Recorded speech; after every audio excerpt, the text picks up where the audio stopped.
Chicos, por favor me indican si me escuchan y ven pantalla. Sí, Sí, profe. profe. Vale, gracias. Entonces, no sé, Andrés, si respondí tu pregunta. Andrés, ¿sí está? Sí, sí está. Bueno, supongo. Vale, gracias. Entonces, sí, eso es lo que pasa. Los resguardos indígenas deben estar en... ¿Deben qué? Deben estar incluidos en los planes de ordenamiento territorial, ¿sí? Y no se deben tocar. Únicamente los indígenas dispondrán de ellos, pues de acuerdo a lo que hagan. Pero obviamente los indígenas tampoco es que puedan acá construir y hacer lo que quieran y generar cierta actividad económica, sino que esto debe estar destinado para su interés cultural, que allí es una zona, no sé, de realización de cierto evento de la cultura indígena y por lo tanto eso es un lugar espiritual. Entonces, pues no sé, si en ese caso la comunidad indígena lo debe usar para sus intereses colectivos de esa comunidad indígena, ¿sí? A ver, les decía acá que los ecosistemas estratégicos deben ser relevantes, van a afectar positivamente los intereses comunes de los colombianos, ¿sí? Y esto pues relacionado con lo que siempre les digo, se debe tener un ambiente sano en los procesos de ordenamiento territorial y se deben adelantar por todas las entidades municipales. Es decir, que cada municipio está en el deber y cada gobernante de turno está en el deber de establecer o de entregar un plan de ordenamiento territorial por donde se indique qué construcciones o qué cosas se van a cambiar o qué se va a hacer, ¿cierto? Para mejorar el ordenamiento territorial de X municipio, de X lugar, ¿cierto? Esto teniendo en cuenta el no afectar negativamente los ecosistemas, ¿cierto? Siempre en los planes de ordenamiento territorial debe estar, debe estar siempre incluido la protección del medio ambiente o en este caso los lugares estratégicos o ecosistemas estratégicos que sean de interés, ¿sí? Además, en este artículo se autoriza a las CAR, ¿cierto? A las corporaciones autónomas regionales, en este caso para el Valle de Sibundoy, Corpo Amazonía, para que generen ciertos determinantes o ciertas normas ambientales que van a ser importantes en materia de, hablando ecosistémicamente hablando, o van a ser importantes para los ecosistemas que se van a conservar. ¿Sí? En este caso, las CAR tienen toda la autoridad y la potestad de participar en este plan de ordenamiento territorial y decir, esto se debe conservar, esto puede ser intervenido, esto no puede ser intervenido, ¿cierto? Esto no es necesario conservarlo, ¿sí? Por eso, cada rato yo les recalco que se debe tener en estos CAR, ¿cierto? Se debe tener personal competente que pueda hacerse cargo de esas actividades, ¿cierto? Bueno, y pues continuando hablando de esta ley, ¿cierto? En su artículo 10 se reglamenta el decreto nacional, el cual está dentro del decreto 2201 del año 2003, ¿sí? En esta ley, es decir, esta ley fue modificada en el año 2003, ¿cierto? En su artículo número 10 y bueno, en el decreto 2201, ¿sí? Se habla de la elaboración y la adopción de los planes de ordenamiento territorial, los municipios y distritos que deberán tener en cuenta los determinantes que les voy a mencionar a continuación. Esto de acuerdo a la constitución de las leyes que pues indican qué se puede hacer y qué no se puede hacer en los planes de ordenamiento territorial, ¿sí? Entonces, en este caso, como primer punto, dentro de este reglamento, ¿sí? Se habla de los determinantes, ¿sí? Que están relacionados con la conservación y la protección del medio ambiente, en este caso, los recursos naturales, la prevención de amenazas y riesgos, ¿cierto? En este caso se debe tener en cuenta se debe tener mucho en cuenta La prevención de amenazas, lo que yo les mencionaba, derrumbes, inundaciones, no sé, caídas de árboles, ¿cierto? Que pues acá creo que ha sucedido varias veces, se caen los árboles y pues eh, la gente va y demanda al municipio porque se le cayó un árbol encima, ¿cierto? Entonces, eso debe tenerse muy en cuenta, ¿sí? Hasta la disposición de un árbol donde debe estar para que no afecte a nadie, ¿sí? Pero que por lo menos nos genere el ciclaje del oxígeno y el dióxido de carbono, ¿sí? Entonces, esto está dispuesto de la siguiente manera. Como primer ítem o como ítem A, se habla de las directrices y las, las normas y los reglamentos que deben estar expedidos en ejercicio de las respectivas facultades legales de estas entidades que participen en el Plan de Ordenamiento Territorial, ¿cierto? Y del Sistema Nacional Ambiental, es decir, el SINA, ¿sí? En los aspectos que van a estar relacionados con el ordenamiento espacial del todo el territorio de ese municipio, ¿sí? En este caso se toma en cuenta la ley, otra vez, volvemos a mencionarla, 99 de 1993 y el Código de Recursos Naturales, ¿sí? En el cual se toman ciertas limitaciones que se van a derivar del estatuto de zonificación, es decir, que todo plan de ordenamiento territorial tiene ciertas limitaciones o está limitado por cierto estatuto de zonificación. Chicos, si algo me disculpan que suena como un golpeteo, pero pues ustedes saben, los vecinos que se ponen a hacer sus cositas. En este caso, se me fue la idea. Ah, sí. Entra siempre el estatuto de zonificación. Como dice la palabra, zonificación, se definen ciertas zonas dentro del ordenamiento territorial del municipio y se establecen ciertas zonas de protección natural, zonas para viviendas, zonas para carreteras, zonas para hospitales, ¿cierto? Ustedes bien saben que los hospitales deberían estar en lugares alejados o poco cercanos a vías, pues por la misma tranquilidad de los pacientes y los médicos, ¿cierto? Médicos y enfermeros. Esta zonificación debe estar adecuada o debe estar de acuerdo al uso del territorio, ¿sí? Por eso les decía, uso del territorio para protección, uso del territorio para vivienda, uso del territorio para vía, ¿sí? Y debe estar bajo las regulaciones nacionales hablan sobre el uso del suelo, que es exclusivamente para aspectos ambientales, y en este caso se habla del uso del suelo. Entonces, uso del suelo para agricultura, uso del suelo para lugar de protección, uso de suelo para ganadería, ¿sí? Entonces, ahí el plan de ordenamiento territorial habla de en qué lugares se puede usar el suelo para X o Y actividad, ¿sí? En este caso, pues lo que nos importa es ese uso de suelo en aspectos ambientales, para qué podemos usar el suelo del territorio dentro del plan de ordenamiento territorial en en un contexto ambiental, ¿sí? Como segundo ítem, tenemos que se habla de las regulaciones sobre conservación, preservación y uso y manejo del medio ambiente, es decir, dentro de este municipio, dentro de este lugar, cómo se va a regular, se va a conservar y se va a preservar el medio ambiente, ¿sí? Eh, y pues dentro del medio ambiente los recursos naturales o renovables, ¿sí? En este caso. Es muy importante tener en cuenta las zonas marinas, a pesar pues de que acá pues no tenemos zonas marinas, ¿cierto? Pero los municipios que son costeros sí deben tener en cuenta las zonas marinas y costeras, ¿cierto?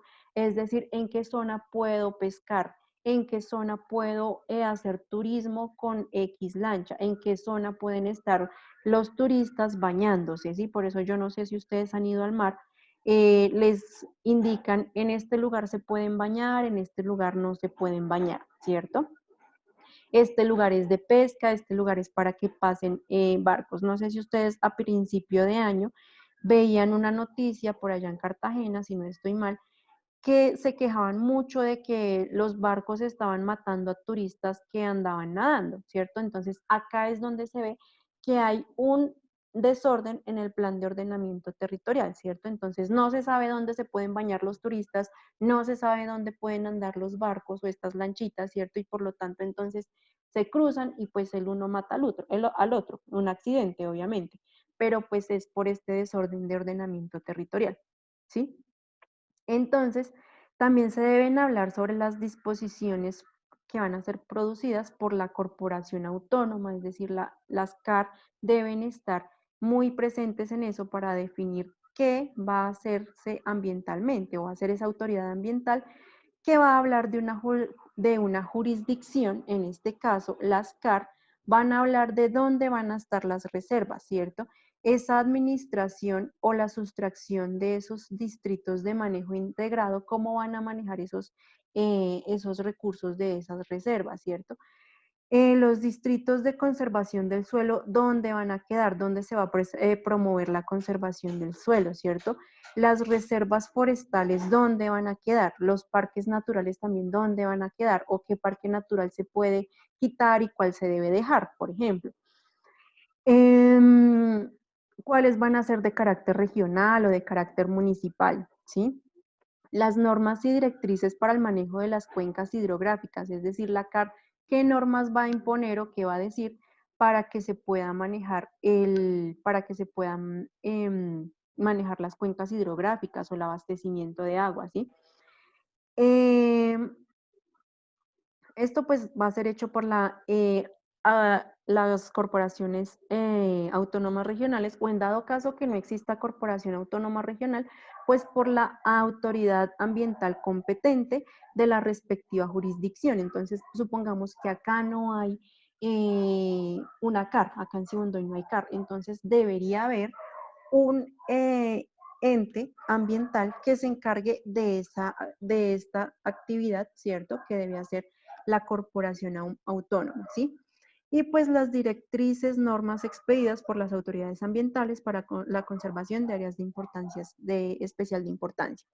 ¿Sí? Entonces, en ese caso, las CAR o la entidad ambiental de la respectiva jurisdicción debe encargarse de todo este listado de cosas que yo les mencioné, en cuanto o de lo que se debe hacer respecto al ordenamiento territorial de ese territorio.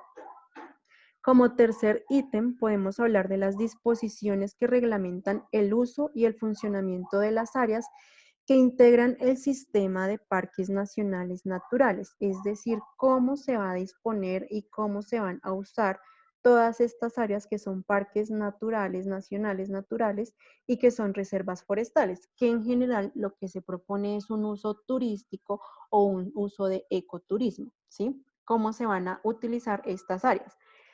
Y por último, tenemos las políticas o directrices que van a regular la prevención de amenazas, los riesgos naturales y se van a señalar la localización de esas áreas que presentan riesgos naturales para ese municipio o ese asentamiento humano, ¿cierto?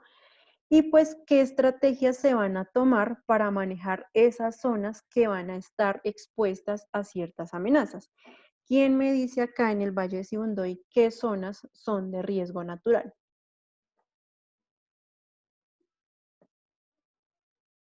¿Nadie? Bueno, conocer el territorio, chicos. De lo que yo poco conozco, tengo entendido que subiendo para los gemelos, si no estoy mal, hay una falla geológica, ¿sí? Una falla geológica, es decir, como que el suelo está segmentado, está partido, no sé, y como que puede ocurrir, hay un riesgo me explicaban, riesgo como de hundimiento del lugar, ¿sí? Como que esa falla geológica puede causar que como que la montaña se hunda en ese pedacito, ¿sí? Entonces las fincas que estén ahí seguramente tendrán ciertas alteraciones o afectaciones, ¿sí? No sé, que yo conozca zonas de riesgo, pues supongo cuando uno viaja para Mocoa, ¿no? Todas estas montañas que presentan esta gran cantidad de deslizamientos, ¿sí? Entonces es importante que se tengan en cuenta todas esas disposiciones que deben tener en cuenta las CAR para fomentar el plan de ordenamiento territorial de X o Y municipio, ¿sí? Hablando continuando sobre esta legislación o estas leyes, ¿cierto? Siempre las políticas o las directrices y todas las regulaciones que hablen de conservación y de preservación y conservación, perdón, deben hablarse sobre un uso de las áreas e inmuebles que son considerados como patrimonio cultural de la nación y de los departamentos. En este caso, ya hablando de patrimonio cultural, lo que me mencionaban del Parque de la Interculturalidad, de hecho se llama así, tiene un nombre muy característico, ¿cierto? Respecto a la cultural, al sector cultural del Valle Sibundoy. Entonces, acá en este caso se debe hablar del patrimonio cultural de la nación, ¿cierto? Y tengo entendido que este festival que se hace en febrero es patrimonio cultural de nuestro país, además es patrimonio de la humanidad, ¿sí? Declarado por la UNESCO. Si estoy mal, me corregirán los que saben de esto, ¿sí? Entonces, estos lugares también deben ser muy tenidos en cuenta para conservar y preservar, ¿sí? Que en general no solamente son los parques, pueden ser alguna reserva, algún lugar que en general sea natural, ¿sí? Ya les he dicho que la cultura de en general nosotros los colombianos, está muy relacionada con algo de la naturaleza, ¿sí? Y pues esto va a incluir siempre la historia, va a incluir las partes artísticas, ¿cierto? Acá hay mucho artesano, aprovechan todos estos, como estas festividades, ¿cierto? Para ofrecer sus artesanías, ¿cierto? Además, cierto patrimonio arquitectónico, en este caso, pues yo no tendría un ejemplo arquitectónico, si ustedes me lo pueden dar, sería muy chévere, pero en ese caso ese patrimonio arquitectónico pues es como muy superficial, pero sería como ese famoso castillo que hacen, ¿cierto? No sé, en el caso de Bogotá, el patrimonio arquitectónico sería toda esta plaza de Bolívar que ustedes pues cada rato ven en noticias, que cada rato es donde van las manifestaciones para allá, ¿cierto? Y esto es un lugar que por ser tanto histórico, tener importancia histórica, tener importancia artística, digámoslo de alguna manera, también tiene importancia arquitectónica, por lo tanto, dentro del patrimonio cultural de la nación deben ser conservados en estos planes de ordenamiento territorial. Por eso supongo el Parque de la Interculturalidad permanece allí, no lo mueven para otro lado y las festividades se hacen allá. Tanto así que pues se hace allá la festividad de blancos y negros, ¿cierto? Eh, y esto pues debe hacerse en conformidad con la legislación correspondiente. Si la legislación cambia, si dice que ya no debe ser patrimonio cultural, no sé lo que sea, entonces ya cambiará la disposición de ese lugar dentro del plan de ordenamiento territorial, ¿sí? Y pues se debe hacer el señalamiento y la localización de las infraestructuras básicas, ¿sí? Es decir, de esas infraestructuras que se necesitan para las necesidades básicas, vivienda, vías, ¿cierto? Lo que sea. Acá en este caso se habla de las infraestructuras básicas relativas a la red vial nacional. En este caso, esas infraestructuras básicas para implementar las vías nacionales, ¿cierto? Implementar puertos, aeropuertos, ciertos sistemas de abastecimiento, agua, comida, plantas, animales, ¿cierto? También lugares de saneamiento, que ustedes acá como tecnólogos en saneamiento ambiental entran, ¿cierto? Entran y son parte muy importante para esto. Suministro de energía, los lugares donde nos vamos, donde X lugar nos va a suministrar de energía o cierta embalse hidroeléctrico nos va a suministrar de energía. Y pues todas estas directrices deben tenerse en cuenta para conformar un territorio municipal, no solamente tener en cuenta el medio ambiente, sino tener en cuenta todos estos ítems que yo les he mencionado en estos dos apartados, ¿sí? En este caso, pues vean, tenemos este municipio, ¿cierto? Tenemos la ciudad, ¿cierto? Lejana pues al lugar natural, por decirlo así. Tenemos ciertos pueblos, en este caso un ejemplo claro, la ciudad Mocoa y nosotros como pueblo pues Sibundoy. ¿Cierto? Que el pueblo en general está más cercano a ese lugar natural, ¿cierto? Hay una agricultura en esos pueblos, tenemos cuerpos de agua de los que nos abastecemos en los pueblos y en las ciudades, ¿cierto? Y esto pues todo debe estar organizado de acuerdo a la misma disposición geográfica y natural de los recursos, ¿cierto? Entonces, y en ese caso debería estar dispuesto de tal manera que ni acá se inunde, ni acá se inunde y esta industria pues no se vea afectada, ¿cierto? Lo ideal es que estas industrias estén lejos de los campos donde viven personas, ¿cierto? Los campos de cultivo y etcétera, etcétera. En general, los campos de cultivo por los mismos sistemas de riego van a estar cercanos a los cuerpos de agua. Entonces, de acuerdo a un plan de ordenamiento territorial, se puede decir que un lago puede estar o un cultivo de X producto puede estar cercano a un lago. ¿Sí? Eso es lo que básicamente dice un plan de ordenamiento territorial en el cual se debe tener muy en cuenta el ambiente y la influencia de ese medio ambiente en las comunidades humanas que están cercanas a X o Y ecosistema. ¿Sí? También se habla de los componentes de ordenamiento territorial en los cuales se deben estar en los planes integrales de desarrollo metropolitano, ¿sí? Los planes integrales de desarrollo metropolitano son como un apartado que debe tenerse en cuenta dentro del plan de ordenamiento territorial, y el desarrollo metropolitano es básicamente el desarrollo de las ciudades o de los pueblos, ¿sí? Todo pueblo va a tender a crecer, toda ciudad va a tender a crecer, y eso cómo se va a disponer, cómo se va a organizar. De hecho, yo creo que ustedes se han dado cuenta, o cuando van y suben por allá los cerros, se dan cuenta cómo está creciendo Sibundoy, ¿cierto? Que ya hay mucha casita, se está extendiendo como hacia las afueras, ¿cierto? Antes seguramente cuando ustedes eran chiquitos el pueblo era más pequeño, todas esas casas como hacia las afueras, por decirlo así, no existían, y hoy en día sí existen. ¿Sí me están escuchando, chicos? Sí, profe. Vale, profe. vale, chicos.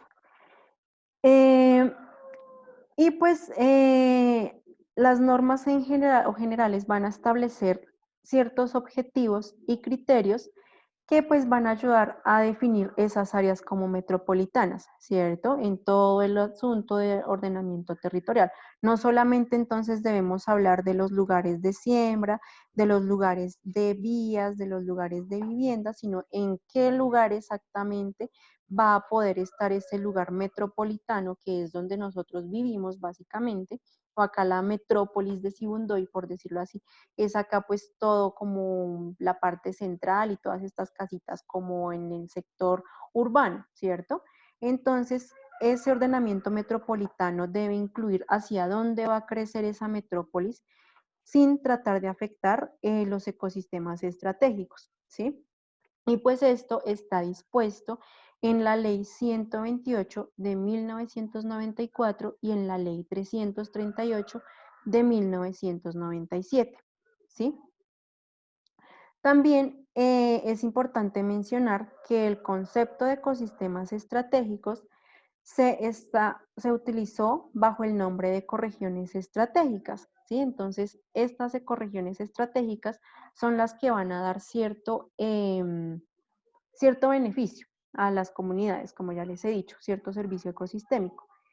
Y pues esto está estipulado en el proyecto colectivo ambiental del Plan Nacional de Desarrollo, que este Plan Nacional de Desarrollo estuvo realizado de 1998 a 2002. ¿Sí? Entonces, dentro de este plan de desarrollo se incluyó, digámoslo así, como por primera vez, cómo debe estar organizado un territorio incluyendo el medio ambiente. Los planes de ordenamiento territorial han estado desde hace mucho tiempo, pero actualmente o hace pocos años se ha incluido la importancia del medio ambiente y de estos ecosistemas estratégicos. Y pues estas épocas fueron bajo el mandato de Andrés Pastrana Arango, ¿sí? Que yo creo que ustedes todavía no nacían para esas épocas. Bueno, depende de qué edad tengan. Y pues después, o ya habían nacido, pero eran bebecitos. Y bueno, ya después de implementado este Plan Nacional de Desarrollo, se incorporó en la política ambiental que fue tenida en cuenta bajo el gobierno de Álvaro Uribe, ¿sí? Entonces, esta política ambiental fue tomada en cuenta de 2002 a 2006, ¿sí? Y pues ambientalmente Uribe como que sí hizo cosas buenas, pero lo que se hace con las manos se borra con los pies, dicen por ahí. Hizo algunas cosas, no tantas, pues yo era muy chiquita para la época, era una niña, pero pues como que algo hizo el señor, ¿sí? La verdad no estoy muy segura qué se hizo, pero bueno, por lo menos se incorporó en el mandato de la política ambiental, ¿sí? Y pues en este caso muestra la utilidad de ese concepto de ecosistema estratégico, ¿cierto? Aunque pues es importante resaltar que las aplicaciones no han sido muy eficientes para tal época, ¿sí? Eh, Dice, hizo cosas que beneficiaron algo a las grandes ciudades, pero a nosotros los pueblitos no. Imagínense, pues ese es el problema, ¿cierto? Que muchas veces se tiene en cuenta un lugar y otro lugar no se tiene en cuenta, ¿sí? Entonces, en este caso, pues obviamente también es también como de incentivar a los diferentes gobiernos municipales y gobernantes, por decirlo así, eh, de incentivar también todos esos proyectos ambientales en los pequeños pueblos. Pero bueno, em, en este caso, pues es importante recalcarles la utilidad de estos planes o estas políticas ambientales dentro del desarrollo presidencial de un presidente, ¿sí? Pero pues en ese caso muchas veces las aplicaciones no son eficientes, ¿sí?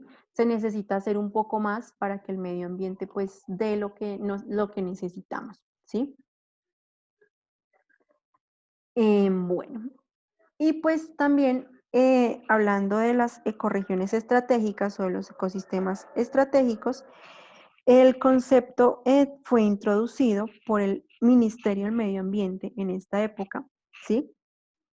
La época de Pastrana y Uribe, con el propósito pues de delimitar las zonas del país en la que los ecosistemas en general son frágiles y son ricos en biodiversidad, ¿sí? Entonces, también aparte de hablar de un beneficio propio hacia nosotros, también hablamos de conservar estos ecosistemas que son muy frágiles, se pueden dañar con cualquier actividad humana, ¿cierto? Pero que tienen muchísima biodiversidad y el tener muchísima biodiversidad va a garantizar que el ecosistema permanezca estable y por lo tanto al permanecer estable nos vamos a seguir abasteciendo de esos servicios ecosistémicos, ¿sí?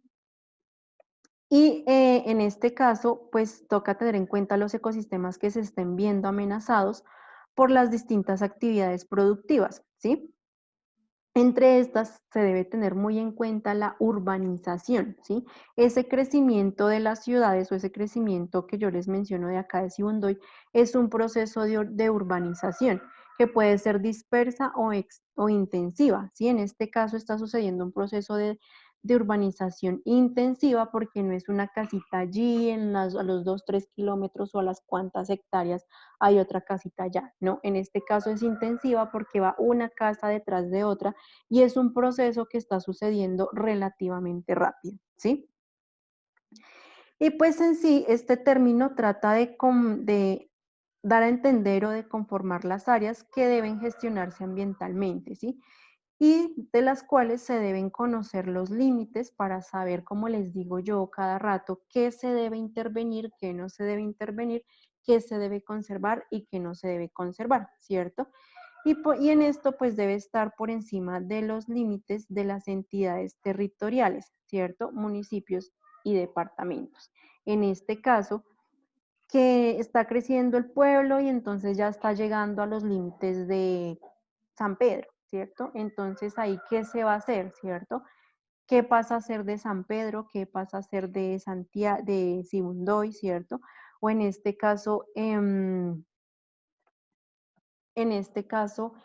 qué qué se debe conservar en San Pedro, qué se debe conservar en Sibundoy, ¿cierto? En ese caso se deben tener muy en cuenta los límites de cada municipio, de cada departamento y en dónde se están desarrollando estos procesos de urbanización y en dónde se encuentran estos ecosistemas estratégicos, ¿sí? Y definir ciertos límites para decirle a la gente, usted puede construir acá, usted no puede construir acá, ¿sí? Y pues todo esto que ya les he mencionado, todo esto que ya establece como el plan de ordenamiento territorial y dónde se puede hacer y dónde no se puede hacer, se terminó de hacer en el año 2001, es decir, que se consolidó, digamos, una política ambiental ya propiamente dicha en el 2001, ¿sí? Y pues fue un ejercicio valioso de establecer estos límites y todo esto que les indico para la determinación de estos ecosistemas estratégicos, no solo de los municipios, sino todo el país, de saber en qué lugares hay ecosistemas estratégicos, ¿cierto? Y pues el énfasis en delimitar estos ecosistemas, ¿cierto? Se ha hecho en general a través de las cuencas hidrográficas, y ya les he mencionado que las cuencas son importantísimas para el abastecimiento de agua, ¿sí? Y todo esto siempre se va a referir a un determinismo hidrológico, ¿sí? La determinación de un ecosistema estratégico para el 2001, se hablaba mucho de hidrología. Esto es un ecosistema estratégico porque nos abastece de agua. Esto no es un ecosistema estratégico porque no nos abastece de agua, ¿sí? Pero únicamente se basa en esto, ¿cierto? Y es importante decirles que no solamente es hablar de agua, sino que existen otros servicios ecosistémicos que pueden ser únicos, que pueden estar relacionados al ciclo hidrológico o que no pueden estar relacionados al ciclo hidrológico, ¿sí? Entonces, en ese caso, ese ciclo hidrológico o esos ecosistemas nos van a ofrecer ciertos servicios de los cuales nosotros le vamos a dar más importancia a unos que otros. Y a partir de ello, a partir de la importancia que se le dé a estos servicios ecosistémicos, podemos hablar de un ecosistema estratégico para la proporción de agua, para la regulación de clima, para la regulación de ciclaje de nutrientes, para lo que sea, ¿sí? Eh, y pues podemos hablar de el Departamento Nacional de Planeación, ¿sí? En este caso, el Departamento Nacional de Planeación es el que se encarga de todas estas cuestiones de ordenamiento territorial, en qué lugar se puede, de ordenar básicamente, no de decir qué se debe proteger y qué no se debe proteger, sino de acuerdo a todas estas características que yo ya les mencioné, este departamento es el que se encarga de pues decir cómo debe estar estructurado X ciudad o X municipio, ¿sí? Entonces, les puedo decir acá que los instrumentos de planificación ambiental colombiana, ¿cierto? Los ecosistemas que presentan relevancia para la productividad de la nación se han estudiado de una manera independiente, ¿sí? Es decir, que los instrumentos de planificación y los ecosistemas se ven de una manera desintegrada y deberían verse de una manera integrada, ¿sí? Pues para poder relacionar cierto costo-beneficio, por decirlo así. Eh, y pues a partir de ello se han desarrollado políticas, programas y planes para el manejo de estos recursos, ¿sí? Su uso y su conservación, ¿sí? En general se habla de que un ecosistema es estratégico, pero se habla de ese ecosistema aislado y se deja ya, mientras que debería verse cómo se relaciona ese ecosistema con la comunidad humana, ¿sí? Y pues es por esto que se puede dar cuenta de las políticas de manejo y conservación de los espacios oceánicos. Acá podemos hablar que muchas veces el océano se ve muy aparte del continente, ¿sí? En este caso, pues el océano va a influenciar mucho el continente y el continente va a influenciar mucho el océano, ¿sí? Entonces no deben verse los ecosistemas estratégicos como un lugar solo que allá trabaja solo, sino que está en constante relación con otros sistemas o con otros ecosistemas, ¿sí? Y pues deben tenerse en cuenta todos estos océanos, zonas costeras, humedales, manglares, bosques, entre otros ecosistemas, ¿cierto? En los cuales se desligue por completo las relaciones regionales y los significados locales de muchos de estos espacios geográficos, ¿sí? Y pues es importante mencionarles que el Plan Nacional del Desarrollo que se tomó que se realizó entre 2010 y 2014, de los más actuales, ¿cierto? Que era pues que estaba para el gobierno de Santos, donde se hablaba de prosperidad para todos, se estableció el propósito y ciertos propósitos y ciertos objetivos nacionales, además de ciertas estrategias, orientaciones y metas, ¿cierto? En las cuales pues se promoviera, cierta política económica, social y ambiental, ¿cierto? En la cual pues se relacionarán estos tres ítems y se promoviera el desarrollo sostenible de nuestro país a partir de un buen ordenamiento territorial y de un buen aprovechamiento de los recursos naturales, ¿sí? En este caso, este Plan Nacional de Desarrollo, ¿cierto? Tomó en cuenta un buen gobierno, una relevancia internacional, una sostenibilidad ambiental y la innovación, ¿sí? Acá en este caso, la sostenibilidad ambiental les habla mucho de ese desarrollo sostenible que se tenía en cuenta para esta época, ¿cierto? En la cual se tenía muy en cuenta la consolidación de la paz. Es muy claro para ustedes que han vivido en una región donde hay mucha o hubo mucha violencia, no sé en la actualidad si haya, que en los lugares que en general son más, como les digo yo, más conservados, se presenta mucha violencia por esto de que estos organismos al margen de la ley, ¿sí? Se resguardan o se esconden en estos lugares naturales, ¿cierto? Y pues esto conlleva a cierto narcotráfico, cierto proceso de desplazamiento, de violencia, matanza y todo esto. ¿Sí? Entonces, en este caso, la sostenibilidad ambiental estaba muy relacionada con la consolidación de la paz, ¿sí? Y pues se hablaba básicamente de que se debería generar más empleo, al haber más empleo debería haber menos pobreza y haber más seguridad, ¿sí? Lo cual generaría una prosperidad democrática, ¿sí? Por lo cual les hablo de la importancia de este plan nacional, ¿cierto? De ordenamiento territorial para aquella época, ¿sí? Y pues también se puede hablar de que en todos estos planes de ordenamiento territorial se debe tener en cuenta, muy en cuenta, la biodiversidad, ¿sí? Y pues el Plan Nacional de Desarrollo, ¿sí? En su capítulo sexto, habla sobre la sostenibilidad ambiental, ¿cierto? Lo que ya les mencionaba, y la prevención del riesgo, en las cuales contempla la necesidad de adelantar ciertas acciones para, uno, fortalecer la protección, la restauración de la biodiversidad y sus recursos ecosistémicos, ¿sí? En ese caso, pues, acá dicen, profe Norito, y el Tigre se vivió mucha violencia en los años 2000. Pues imagínense quién estaba en el mando para aquella época, ¿cierto? Y pues en ese caso, pues viendo toda esa violencia, lo que se piensa es que pues a partir, esa violencia duró como esos 10 años, ¿cierto? 2000, 2005, 2010, hubo mucha violencia, ¿cierto? Entonces, ese plan, de acuerdo a toda esa violencia, ese plan que yo les menciono acá, este plan, ¿cierto? En el cual se habla de la sostenibilidad ambiental con la consolidación de la paz, surgió a partir de eso, que había mucha violencia, muchas matanzas, todas estas masacres que ocurrieron durante estos años, todos estos falsos positivos, ¿sí? Entonces, se supone que pues por eso, o más bien por eso, que sucedía en cuanto a violencia social, se desarrolló ese proceso de un desarrollo ambiental a partir de la consolidación de la paz. Por eso, uno de los las últimas actividades que realizó Santos fue la firma de estos acuerdos de la paz con las guerrillas, ¿cierto? Con las FARC. Chicos, nos queda menos de un minuto, entonces salimos y volvemos a ingresar.